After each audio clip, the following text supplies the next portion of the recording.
Saint Mary's ബസലിക്കയിൽ വിശ്വാസ സമരം 41 ദിനം പിന്നിട്ടിരിക്കും. മെത്രാന്മാർ തിരിഞ്ഞു നോക്കുന്ന മട്ടില്ല.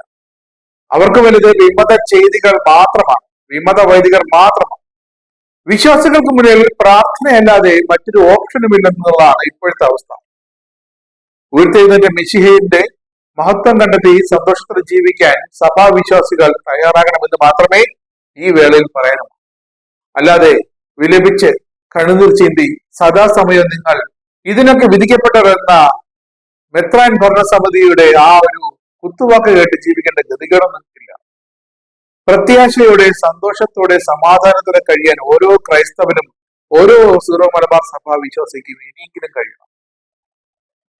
സഭയിൽ ഇന്ന് സമ്പാദനത്തിന്റെ ഒരു കണിക പോലുമില്ലാത്ത ഒരവസ്ഥ, സമാധാനത്തിന്റെ കണികയില്ല, ഐക്യം കൺവെട്ടത്തൊന്നും സാധ്യമാകുന്ന ഒരു സൂചനയും. 99 ഏകീകരണ തീരുമാനം എടുത്തതാരാണ്? അന്നത്തെ സിനഡാണ്. അത് പൊളിച്ചതാരാണ്? അതേ സിനഡിലെ മെത്രാന്മാർ. പരിശുദ്ധ സിംഹാസനം സിനഡിനെ ചുമതലയേൽപ്പിച്ചെങ്കിലും നശിപ്പിക്കാനല്ല, നന്നാക്കാനാണ് ഏൽപ്പിച്ചത്.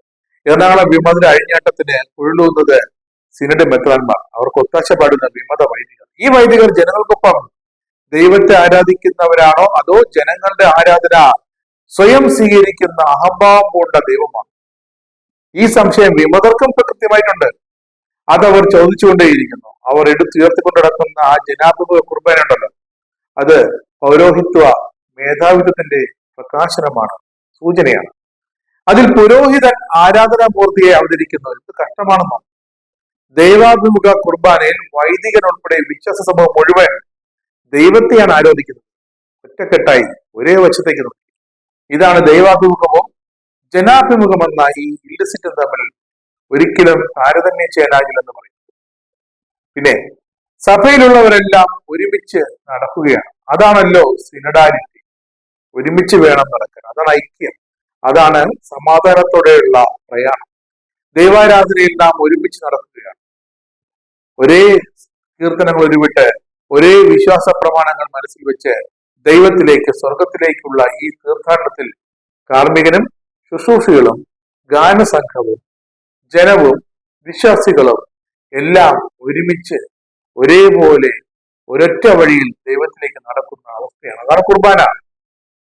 കുർബാന അർപ്പണത്തിൽ ഈശോയാണ് ഒരുമിച്ചുള്ള നടക്കലിന്റെ കേന്ദ്രമെന്ന് വ്യക്തമായി തന്നെ വൈദികൻ പറഞ്ഞ് മനസ്സിലാക്കണം. അത് വൈദികൻ പഠിച്ചതാണ്. അതാണ് കാർമ്മികന്റെ കാപ്പയുടെ പിന്നിലുള്ള ആ സ്ലീവ കാണുമ്പോൾ ജനം മനസ്സിലാക്കുന്നത്. ഒരുമിച്ച് വൈദികൻ നമ്മെ നയിക്കുകയാണ് വിശ്വാസികളെ ദൈവത്തിന്റെ പാതയിലേക്ക്. അതാണ് ആ സ്ലീവ കാണുമ്പോൾ വിശ്വാസികളുടെ മനസ്സിൽ ഉണ്ടാകേണ്ടത്. അതുതന്നെയാണ് അൾത്താരാഭിമുഖ കുർബാനയുടെ ലക്ഷ്യവും. അതാണ് അൾത്താരാഭിമുഖത്തിന്റെ മഹത്വവും. അതൊക്കെ എത്ര തന്നെ പറഞ്ഞാലും സെമിനാരിൽ പഠിച്ചതൊക്കെ കാറ്റിൽ പുറത്ത് ഞാനാണ് ഈ ഇടവകയുടെ രാജാധിപനും സർവ്വസൈന്യാധിപനും എന്നൊക്കെ പറഞ്ഞ് നടക്കുന്ന വിമത വൈദ്യന്റെ ചെവിയിൽ കയറില്ല.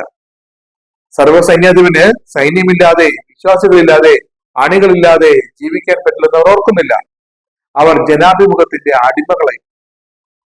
കഴിഞ്ഞ ദിവസം വന്ന വിമത മുന്നേറ്റത്തിന്റെ ഋതുർപ്പ് ഫോർമുല ഒരു കുർബാന ഏകീകൃതമായി ഞായറാഴ്ചകളിലും വിശേഷ ദിവസങ്ങളിലും ഇടവകളിൽ നടത്താം.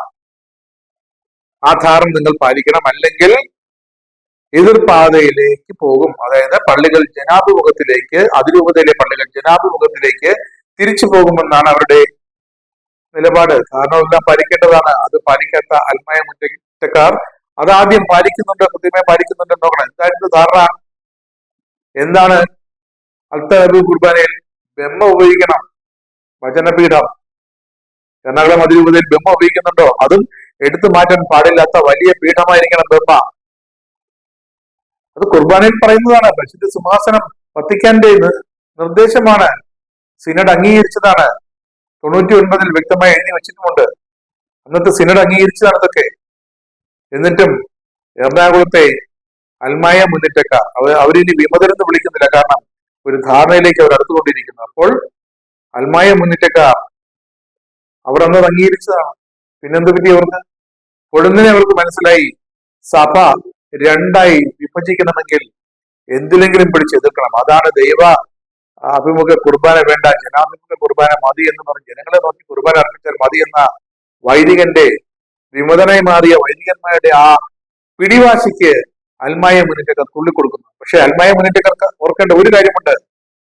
മെത്രാനും വൈദികനുമൊക്കെ വിമത മെത്രാനെന്നോ വിമത വൈദികനെന്നോ ഒന്നുമില്ല. അവിടെ മെത്രാനും വൈദികനുമാണ്. അവരൊറ്റക്കെട്ടാണ്.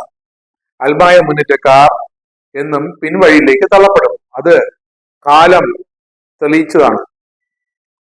ഇപ്പോൾ തന്നെ പല കമ്മിറ്റികളിലും പല വേദികളിലും പല ഇടങ്ങളിലും പല ഇടപാടുകളിലും ഒക്കെ മെത്രാന്മാരും വൈദികരുമാണ് കൂട്ടുകക്ഷികൾ. അൽമായ മുന്നേറ്റക്കാർ പേരിന് വെറുതെ ഗുണ്ടകളെ പോലെ. അതവർ മനസ്സിലാക്കുന്നില്ല. ആവശ്യം കഴിഞ്ഞാൽ കറിവേപ്പിലെ പോലെ അൽമായ മുന്നേറ്റക്കാർ തള്ളിക്കളയുമെന്ന കാര്യം അവർ ഓർക്കുന്നില്ല. അവരിപ്പോഴും ജനാഭിമുഖം എന്നൊക്കെ പറഞ്ഞ് അതിൽ പിടിച്ച് തൂങ്ങിക്കിടന്ന് ആടുകയാണ്. പക്ഷെ എന്തു ഫലം? സിനഡെന്നാലും എത്രാനെന്നാലും രൂപത അധികാരികളായാലും വിമത വൈദികരായാലും അവരെല്ലാം ഒരേ സെമിനാരിൽ പഠിച്ചിറങ്ങിയതാണ്. ഒരേ കാനൂനിക നിയമങ്ങൾ പഠിച്ചിറങ്ങിയവരാണ്. അവരൊരുമിച്ച് നിൽക്കും. കാരണം ആവശ്യം അവരുടേതാണ്. നിങ്ങൾ അൽമായ മുന്നിട്ടേണ്ടതല്ല. കാരണം നിങ്ങൾ വേറെ സഭയിലേക്ക് പോയാലും അവർക്ക് വേറെ സഭ കഴിഞ്ഞ് പോകാനാകില്ല. അത് ഉറപ്പാണ്. അവർക്കും അറിയാം അൽമായ മുന്നേറ്റക്കാരെ ലത്തീൻ സഭയടക്കം ഒരു സഭയും എടുക്കില്ല. വിശ്വാസികൾ ഇപ്പോൾ മനനൊന്ന് സഭ വിട്ടുപോയാലും മറ്റൊരു സഭയിലേക്കും എടുക്കില്ലെന്ന് മെത്രാന്മാർക്കറിയാം, വൈദികർക്കറിയാം. അതുകൊണ്ട് തന്നെയാണ് അവരെ കടുംപിടുത്തം പിടിച്ചു നിൽക്കുന്നത്. ജനാഭിമുഖം എന്നൊക്കെ പറയും. എന്താണ് ദൈവാഭിമുഖം? ദൈവത്തിലേക്കുള്ള യാത്രയാണ്. എന്താണ് ജനാഭിമുഖം? ജനം ജനത്തിലേക്ക് യാത്ര ചെയ്യും. ജനാധിപത്യമല്ലല്ലോ സഭയിലുള്ളത്. ജനം, വിശ്വാസികൾ യാത്ര ചെയ്യേണ്ടത് ദൈവത്തിന്റെ വഴിയിലൂടെയാണ്, ദൈവത്തെ തേടിയാണ്. അല്ലാതെ ജനം ജനത്തെ തേടി വരിക എന്ന് പറഞ്ഞാൽ അതിന് മറ്റു പല അർത്ഥങ്ങളുമാണ്.